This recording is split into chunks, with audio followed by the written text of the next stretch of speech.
আজকে নদীর গাবায় আমার বান্ধবীর শাশুড়ি ধরা পড়ে গেল। হ্যাঁ, তো তারপরে যা হলো সেটা আর বলার নাই। তো চলো ঘটনাটা তোমাদেরকে শুরু থেকে বলি। তো আজকে সকাল সকাল বসে একটু গেম খেলছিলাম আর সালা অমনি হ্যাঁ হ্যালো। বলছি যে আমার শাশুড়ি ধরা পড়ে গেছে, একবার আয় তো।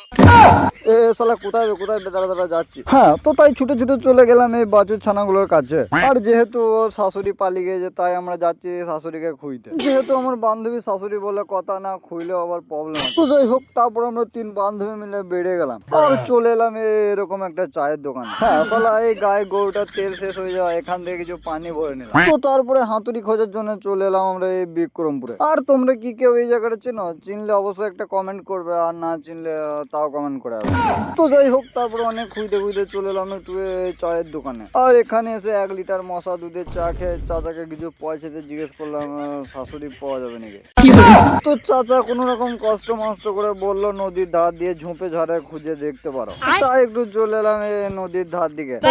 কিন্তু শালা নদীর ধারে অনেকক্ষণ ঘোরাঘুরি করতে করতে বেজে গেল প্রায় 5টার মতো।